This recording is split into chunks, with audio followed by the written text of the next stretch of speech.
नमस्कार, मैं श्रीकांत चौहान, आप सभी का ट्रेड टॉक के पॉडकास्ट में स्वागत है। सबसे पहले अगर हम एशियन मार्केट्स को देखते हैं तो वहाँ पे कुछ हमें नरमी दिखाई दे रही है और उसका सबसे बड़ा रीज़न यही है कि यूएस मार्केट्स में जो तेज़ी आई थी उसके बाद आज यूएस स्टॉक फ्यूचर्स में थोड़ी सी नरमी दिखाई दे रही है। डॉलर इंडेक्स 102 से थोड़ा ऊपर आ चुका है, 102.50 के करीब है। और बाकी ग्लोबल मैक्रोज अगर आप देखें, बॉन्ड यील्ड और बाकी सब जितने भी फैक्टर्स है वो सभी almost at an unchanged levels trade कर रहे हैं। तो एशियन मार्केट्स को देखें तो वहाँ पे थोड़ी सी न्यूट्रल से बेरिश सॉर्ट ऑफ एक्टिविटी हमें दिख रही है और गिफ्ट निफ्टी भी नियरली 60 पॉइंट्स नीचे ट्रेड कर रहा है।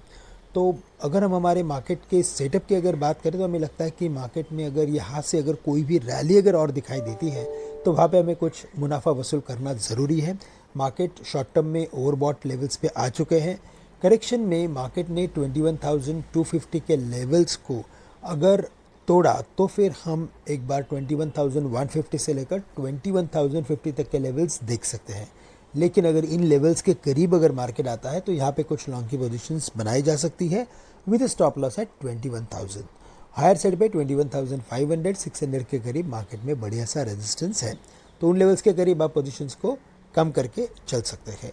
बैंक निफ्टी में भी एक अच्छी खासी तेज़ी हमने शुक्रवार के दिन देखी, लेकिन अभी लगता है कि 48,500 600 के करीब बड़ा रेजिस्टेंस है।